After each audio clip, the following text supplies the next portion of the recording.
Okay, guys, I have 11 o'clock on the dot. Looks like we've got a pretty good turnout today. So, as everybody knows, this is recording. I'm sure you got notified of that when you logged in.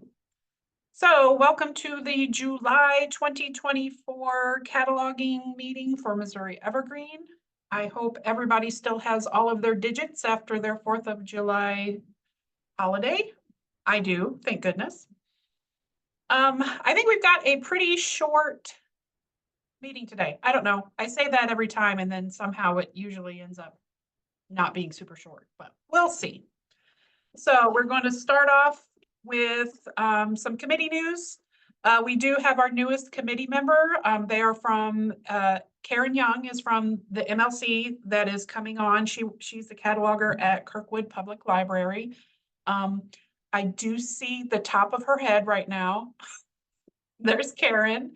Welcome, Karen. We are so happy to officially have you on. Make her introduce herself. Yeah, okay. You have to introduce yourself, Karen.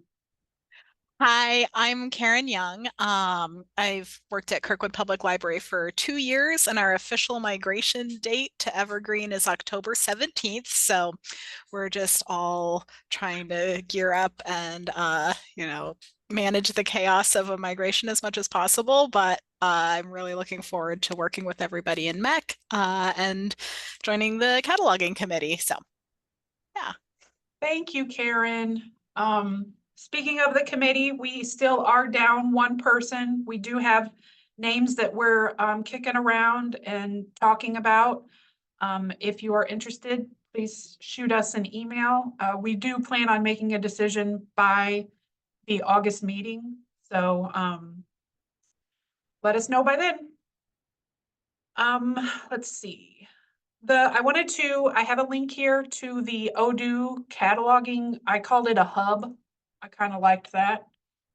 So on the Odoo site, which is where you took your certification or recertification or will be taking it, in this cataloging dropdown here, there's all kinds of goodies. Let me go home.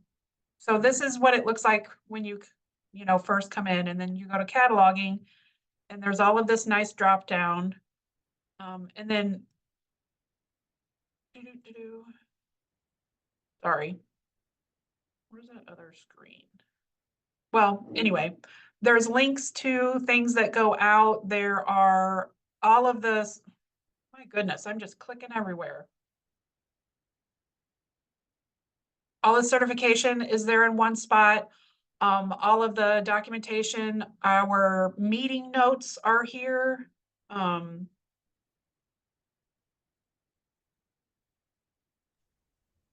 Are you lost? Go under cataloging documentation. Thank you.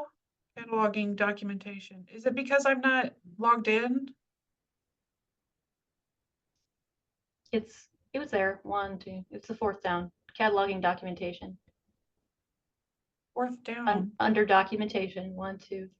Thank you. That's what I was looking for. That's exactly what I was looking for. You can tell that someone's on Odoo every day and someone is not on Odoo every day. So all of these awesome links are here in one spot, all of the certification stuff, and then also our committee notes are on here as well.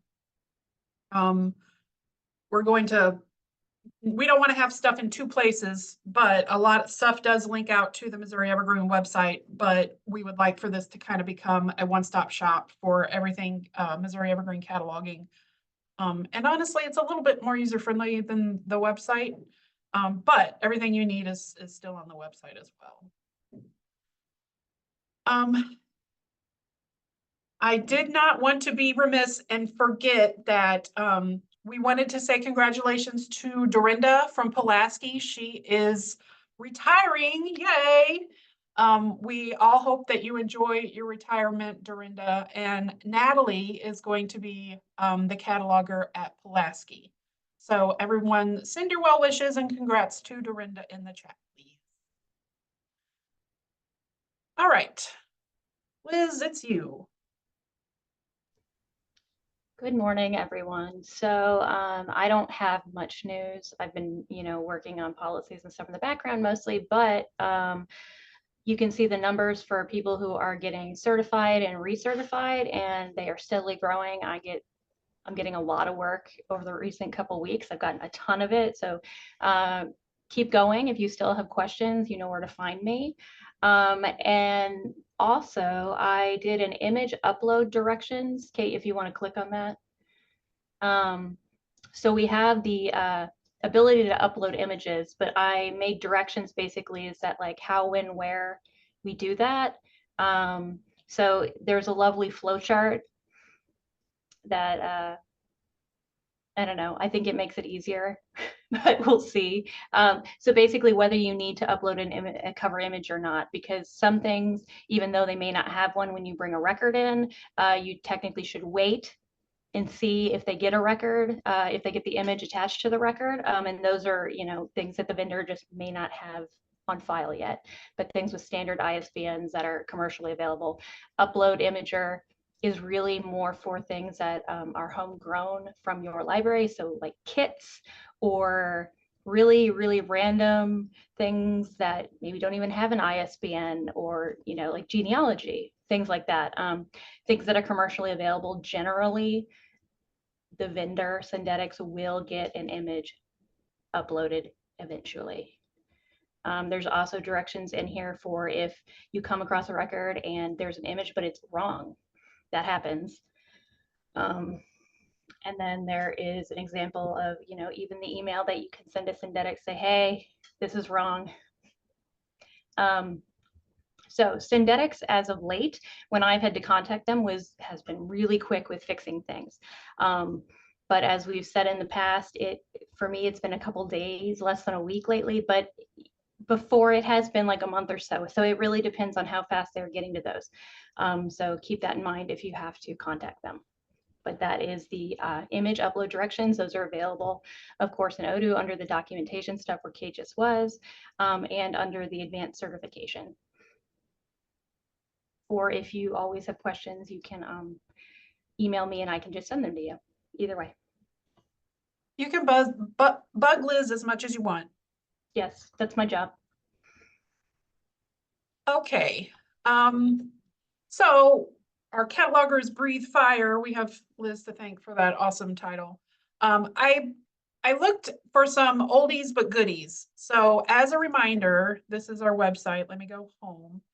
On the front page of the Missouri Evergreen website, right here is how to add heat to a bug. And just quickly, because our ILS is open source, that means that it is kind of crowdsourced, things that need fixed. We have to tell the developers, hey, this is really bugging us, or something is wrong, something is not functioning as it's supposed to. And so there are launchpad bugs for that. And for various and sundry things. So the ones that I wanted to bring attention to today, again, these are old ones. So the more heat that is added, the more that tells the coders, hey, this is potentially bugging more people than we think. Maybe we need to bump it a little bit closer to the top and get it fixed quicker than we want it to. So this oldie but goodie is title browse should index 245s with non-filing characters twice. The title only mentions the 245, but what it's talking about here is the 740 field is supposed to have the non-filing character as an indicator, but it doesn't work for the 740 field. So if you have like a compilation of books and you only have 740s for each individual title and you have the in there, but you have used the indicator of 4, it will be searching with the and not the first word of the title like it should be. So we should all, if you have an account with Launchpad, we all want to be adding heat to this. And if you don't have a account with Launchpad, maybe consider getting one. So that's what this one is. And again, to add heat, you do have to have an account to add heat. And up here, there will either be a little fire thing But since I already said it affects me, then it's not there. Okay, so the next one is, Kate, can you show them too where they can get notifications on certain bugs? Because you can add Sure. heat to things and it may not send you the email that something has been done. You have to sign up for that, push another button that says, hey, update me about this. So that's helpful then if you know something has been done about a bug you added heat to. sure I can, if you tell me how to do that. I, I only get notifications for the ones that I submit. Yes, But I there's know- over here, there. Okay. So notification of all changes, that's even if somebody just comments on it, which you may not want because who knows what, you know, but notifications of actually things happening, like it's getting closed, it's getting reopened, it's getting moved, they have a fix in place, those kind of, that's also over there. So it's one of the little links at the side, you just pick which one, basically how much you want to be notified about said bug. Okay. Good stuff. Okay, this one, non-public copy notes not visible in web client. So this one, oh, this is a particular one that is annoying to me too. If you put a note in there in the holding, the only way you can ever see those unless you go in and edit that note is to go look at it on the patron side. So this is digital book plates or public notes. You can't ever see them. It, like, even when you bring up the holding screen, you have to view it outside in the OPAC or click like you're adding a new one so you can see the one that's already existing. So we all agree that that's annoying and we want to be able to see those notes in the holding record so we don't have to go to yet another screen and see that stuff. So I am going to say it affects me, just like that. And then the last one I have is clicking on title of a record in a record bucket does not trigger a new tab. So we work in buckets a lot. You have a list of stuff in a bucket. You click on something in a bucket because you want to look at it in the catalog or something. It then takes you, it doesn't open in a new tab or a new window. You have then been, it loads a new screen. So if you want to, you know, you're most likely still working in that bucket. So it's annoying that it opens in the same screen and then you have to go back to the menu and open your record bucket again. So this is, we just wanted to open in a new tab. And see, this is a perfect example of this bug is 4 years old, but it kind of got pushed down and pushed down. I can tell you that this is such an easy fix for the coders. So if we just add some heat and say, hey, this is annoying, can you make this happen? You know, this is something that could easily just be added to the next patch or the next upgrade or whatever. So, so those are 3 that I just kind of took a deep dive and found out some stuff, some cataloging things on Launchpad. I think it's also good to note on that last one, it's not even technically a bug, right? There's nothing wrong with Right. it. It's functioning the way they want it to. It just is annoying for us and it doesn't make sense. So it's kind of a bug that's more of like a wish list item. Please fix this, right? So it's it's not working at all. Right. Okay, so we're gonna move on to the catalog news session. Does anyone have any questions about Launchpad bugs? Launchpad, it's kind of clunky, but it's what we use for Evergreen, and it is very widely used by the Evergreen community. And honestly, I'm not asking you to go dig and find bugs to put heat on. Most likely, somebody that is in Launchpad a lot will say, hey, can you put heat on this bug? And if you've already got an account set up and everything, you can just say, sure, click add heat. And then that kind of, again, tells the coders that this is on our mind. Okay, cataloging discussion. Importing duplicate bibs. I know this is something that we will just talk about every single month, and we might get an email about it every single week, but that's okay. I want it on the forefront of everybody's mind. there are a handful of libraries, mostly bigger libraries, that put in on order bib records. That means that before we've even got the item in hand, we have bib records in the catalog so that patrons can put holds on them. That's why we put on order bibs on our for our stuff that we've ordered. However, because we do this up to a year in advance, we might order something if the vendor has it available, even though it's not published until May of 2025, we're going to go ahead and order it and get it in the catalog so our patrons can be putting holds on it. But that also means that that bib record probably is not as full as it would be if we did get that bib record in May when it came out, or even, you know, at the beginning of the year or whatever.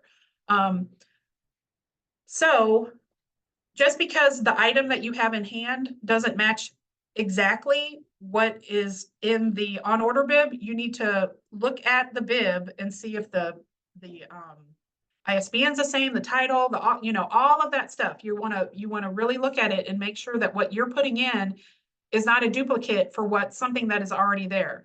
Just because it's a stripped record that has no information on it does not mean that you bring in a new record. It means that you edit or overlay the on order bib that is already in there. So, you know, that's something that we're fighting all the time, is duplicate records. And this is just one of the many ways that duplicate records are added. Did I put this note in? I did. Okay. I did. Can you allow me to share screen? Oh, absolutely.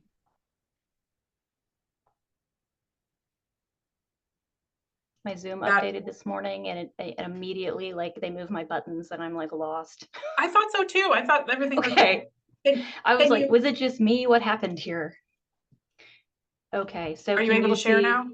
Yes, can you guys see Evergreen? Awesome. Okay, so I wanted to remind you, firstly, before I get to the duplicate record thing we talked about in Cat Help, but I wanted to remind you that I think one of the biggest problems is that when we are going into the cataloging dropdown and say search the catalog, this needs to be ME if you are cataloging and adding things. If you're at the circ desk, obviously, and you want to look up what's in your library, you change this to your library.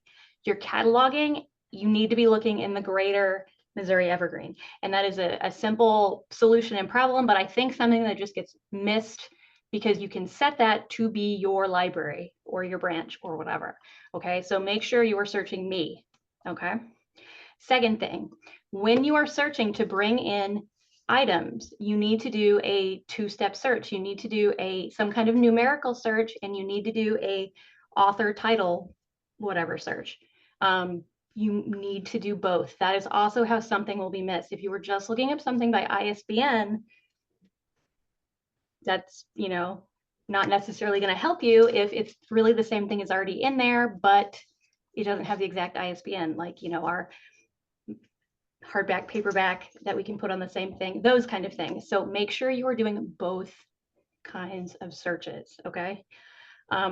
I think those, and, you know, just bringing in new libraries are where we get most of our duplicates from, but it just happens, right? To make that, sorry, to make that double search a little easier, over on the right-hand side in search templates, one of the default ones, well, you can make an author, you know, title author search there. I thought there was a title author one that was default in Missouri Evergreen, but maybe it's just I made it.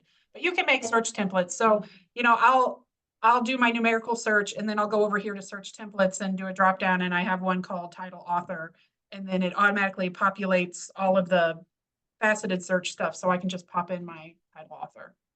And that's basically, so then you don't have to click and then move all these drop downs and buttons and whatever, you save your searches. I obviously don't have a save search. I'm a button pusher. That's just how I do it. Okay, so the example that we were talking about in Cat Help this last month. So we're not going to talk about it specifically. I'm going to talk about it in general. So it was a set of DVDs that had season 1 and season 2 in the set. I remember this one. So there were other records in there. However, the set that, we were bringing in, those records did not have all the information to know it was not a duplicate record. Was it a duplicate record? Yes, it ended up being just a duplicate record, and they need to be merged together. However, in this situation, if somebody doesn't say list a 505 on the DVDs with all the episodes listed out, or the languages are very important for DVDs. I can't in good faith add that if that field is missing. If the language field is missing, I'm going to bring in a new record, and later on somebody may have to merge that. But that's a patron thing. When say somebody wants the Spanish subtitles, I can't say whether or not the record in the catalog actually does the Spanish subtitles, because it doesn't say. I'm not going to add my thing to that. I'm not going to add my item. I can't do that. That's not in good faith. Okay, so you have to think of those issues too. Did it end up being a duplicate record? Yes. Was it the person's fault who brought it in? No. It was. This is why we have certain things we have to include in those records that make them not match. Does that make sense? And also, to be honest, it took us time to research whether it was the right thing or not. We had to put the time in. We didn't just make assumptions and merge them together. Sometimes that stuff takes time, and as catalogers, I know time is a premium, but to do our due diligence and to do right by our patrons, we have to take the time to do it. It's never wrong in that instance to bring in a new record and it have to be merged later. Do we hate duplicates? Yes, and they're annoying. However, in that case, it's one of those things that's better for the patron if they're looking for something that specifically wasn't listed. Also, if you are like, I don't know if this matches, email Liz. Liz, does this match? I will see. I will help you. I will figure it out. I will do the research for you so you can move on with your cataloging life. That's also an option.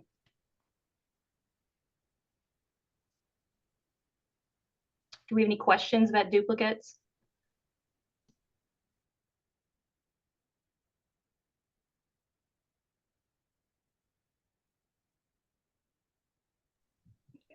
Liz, not really a question, but an observation. Where I find a lot of these duplicate records coming in, and I talked a little bit about it in the chat, is when the book is identical, but it's printed in hardcover and softcover. One library brought it in hardcover. I ordered it in softcover and didn't do that due diligence and just go ahead and brought in a new record. They're identical except for the binding. There's no need. You're creating more work for yourself. Go to that existing record, just tack on the new set of ISBNs and go forward. That's exactly right. And that is one of the cases where we have to do both searches, a title author, the title, whatever, depending on what it is, and then the numerical search. We need to be doing both so we are sure that it is not duplicated. Okay, any questions about that? I know everybody is probably thinking, oh my gosh, how many more times can we talk about this? And the answer is infinite times. That's how many times. Okay, I wanted to just talk about pirated materials. And I know that just because you're a cataloger doesn't mean you have any say in what is actually ordered and stuff like that. But as a cataloger, having this item in hand and looking at it and cataloging it, it's kind of, you're one of the stops along the way to make sure that something is not pirated. The thing that we are seeing most often by far is things that are they're put out by streaming services, your Netflix, your Hulu, and all that kind of stuff. Those are the ones that I want you, if you are ordering or if you are cataloging, I want you to check twice and make sure that it has been released for public home use. Just because you can get these things on Amazon, Walmart, Target, those websites does not mean they are legitimate. Because those places allow third-party sellers. So just because it's available does not mean that it's not, pirated material. If you do a quick search and the first thing and the only hits that you get are eBay, Amazon, that kind of thing, you don't get anything, a more reputable source, then that should tell you that you need to dig a little deeper. You know, we've had kind of a rash of them in the last month or so, and every single one of them has been streaming service releases. And we know that those are the most popular things that our patrons want to see, so we want to offer them. But it's out of our hands whether it's, you know, released for public consumption outside of that streaming service or not. So please, please, please, just because it's available does not mean that it's legal. And I don't want you to spend money and then for us to find it and say, you have to take it out of the catalog. So just please keep that in mind if you are ordering, and if you have the ear of the person that does order. If you don't order, hopefully they are doing their due diligence as well and looking deeply at whether those things are legal or not. I'd also like to note that pirated materials nowadays, back in my day, when I was a baby cataloger, they were obviously pirated. Like some guy like copied this off his computer. It was on like one of those rewritable discs and he hand wrote the title on it. That is not what they look like anymore, guys. They look completely legit. Somebody with Photoshop knowledge has made the artwork. It is very, very tricky. So even when you're getting something in and we say we think this might be pirated, if you grab it and we're like, obviously, look at it, it's not pirated. It could still be pirated because unfortunately, people are smart. So, as a matter of fact, every single thing that we've had to have pulled off the shelf looks completely legitimate. You probably, you know, if you weren't really looking, you would not have been able to tell. And sometimes the only way that I knew it was, that we knew that it was pirated was because it's not available anywhere. It looks so legit. So I get it. It's hard.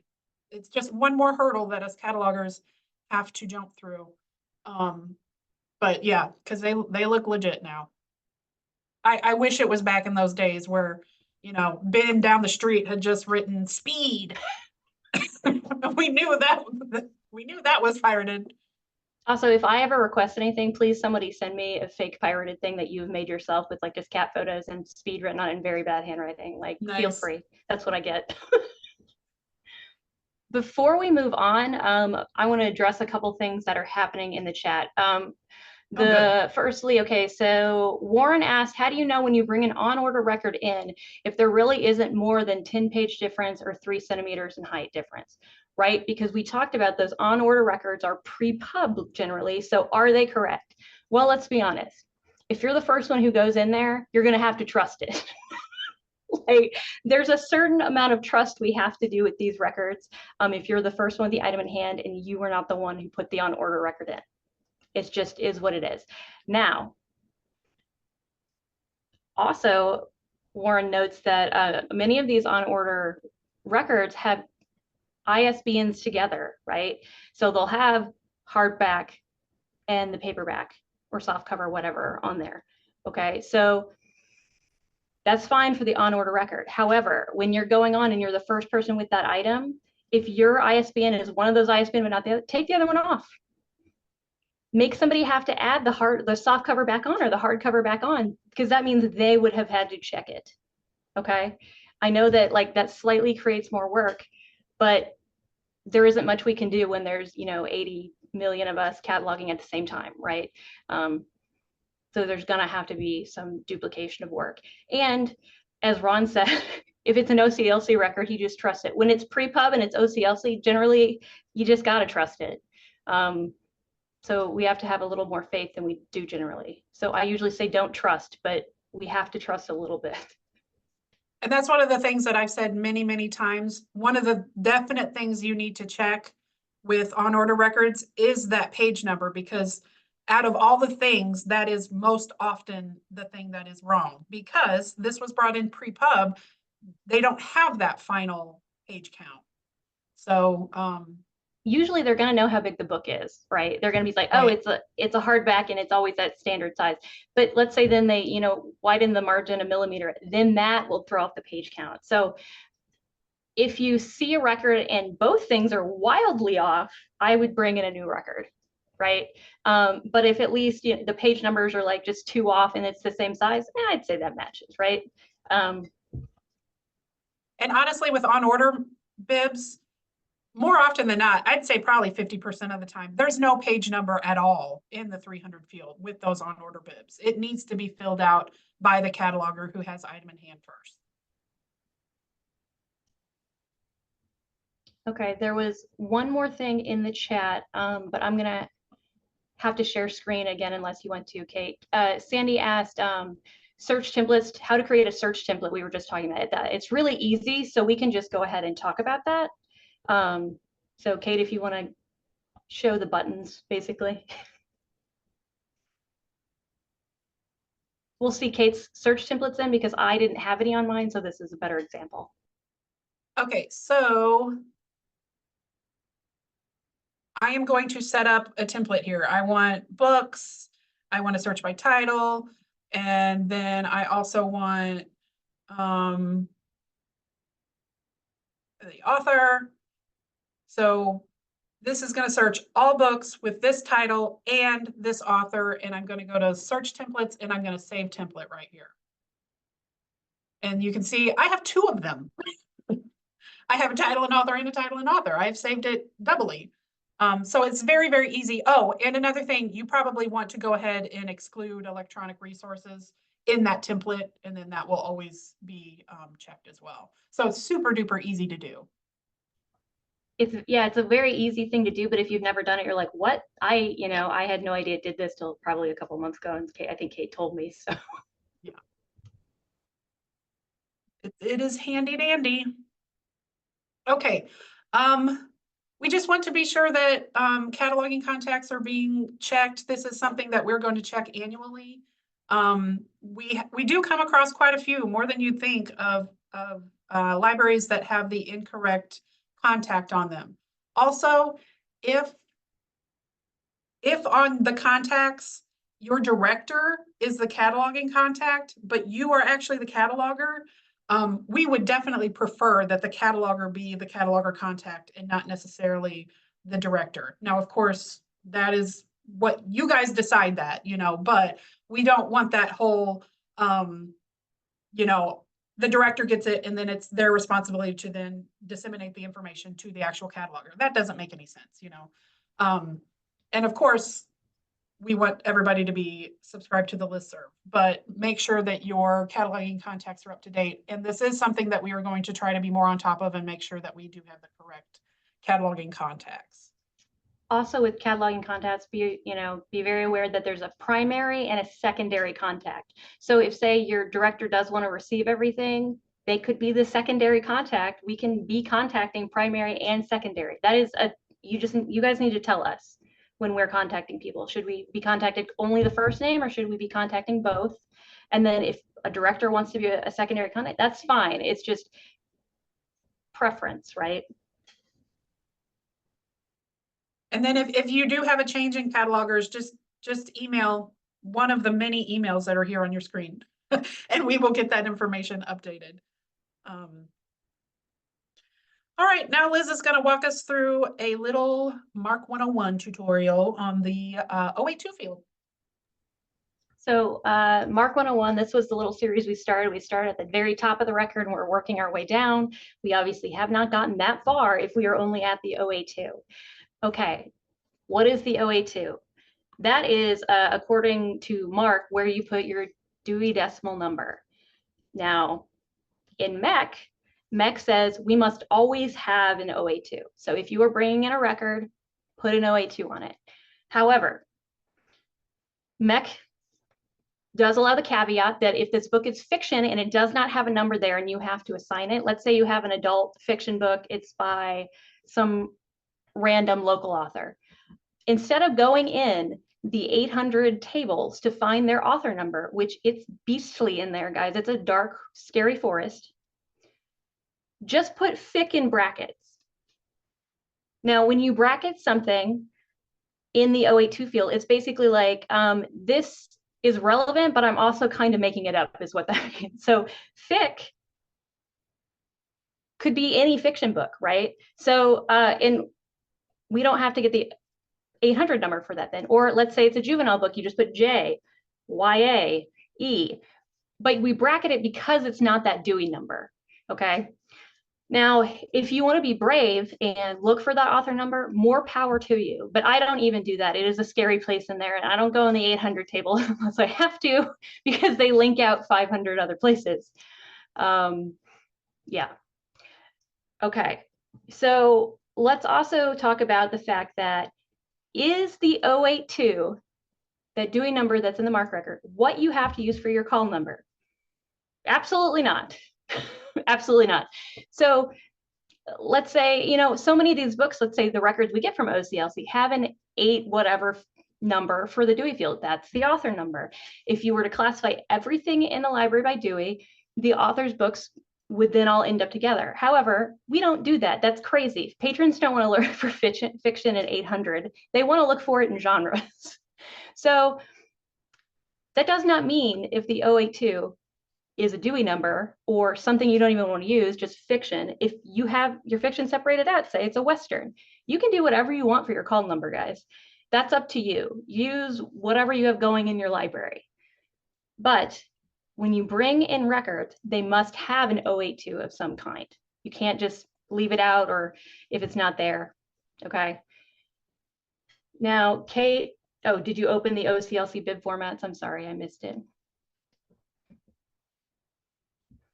I wanted to point out that the indicators on here are basically telling you if the number was assigned by OCLC or not OCLC, okay? So whenever I put a number on something, I'm not OCLC. I would be rich, I think, if I were with OCLC. They have so much money. But my indicators, if I'm assigning anything, is a 0 and a 4.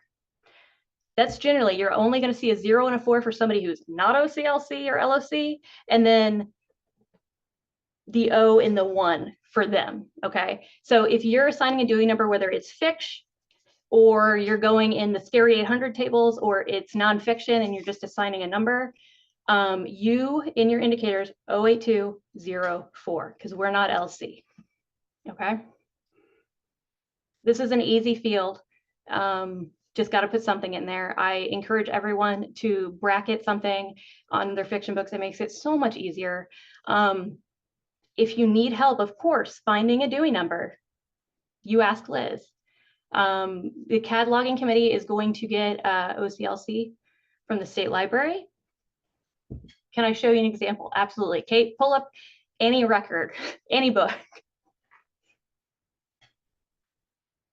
So the cataloging committee is, the state library is getting cataloging committee OCLC. I think we may have just gotten it this morning. I haven't looked directly more in my email yet. I saw, yes. So incoming, we got an email from Steve and I read it, but then filed it away for later. Okay, so what we're talking about here is, so in your MARC record, your 082 field, there we go. See, all this means 0 and 4 is like, this was not assigned by LC, but somebody gave it an 800 number for the author number. Fine, that's fine. Also, somebody could have just bracketed and put FIC on there. That's also fine because it's a fiction book. Does that make sense?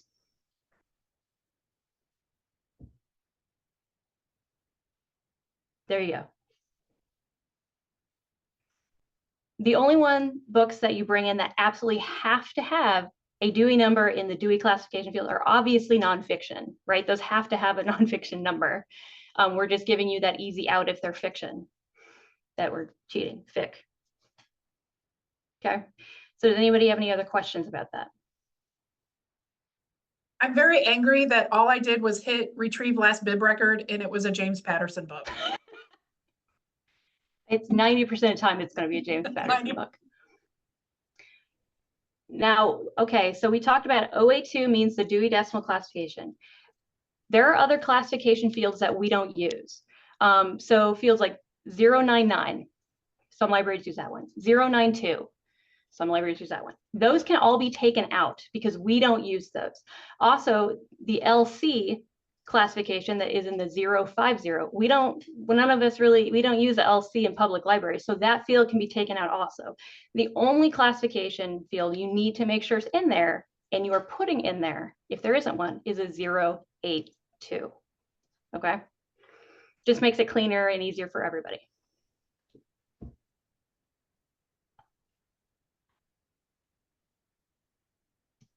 any questions about the 082? All right, anything else that anybody would like to bring to the community here? All right, I would like here's a Karen? question. Yeah. So Karen asked, if we decide to assign a dewey number different than the one that comes through in the record we import, should we add an additional 082 or just leave it? We usually just leave it. Unless the 082 in there is egregiously wrong, I'll just leave it.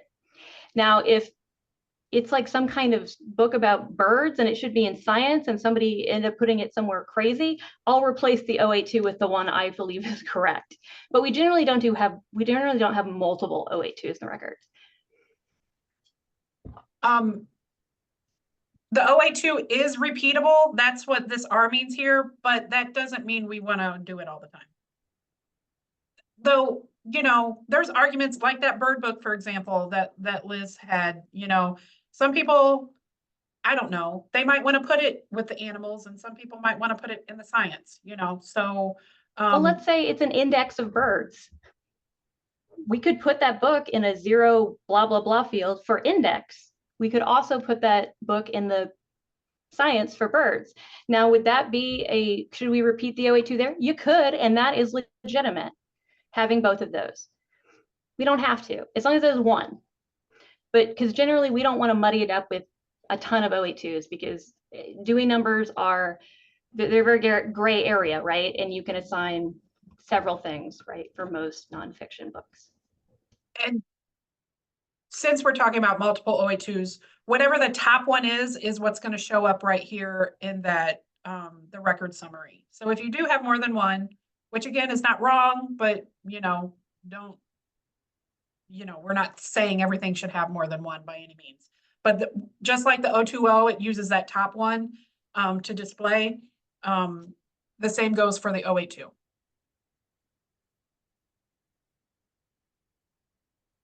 Yeah, Karen says that she was cataloging a book of essays about Texas, and some people had it in the 814s and some had it in 976.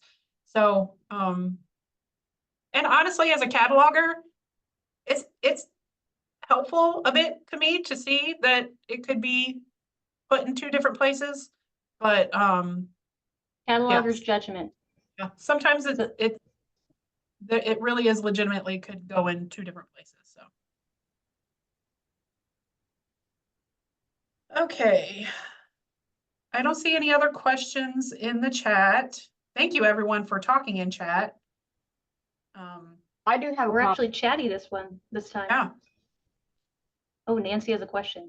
well, not a question, just a reminder to people to be sure to look at their MARC records if they bring them in or what they do. I was cataloging this morning and all the gibberish is where the apostrophe S should go.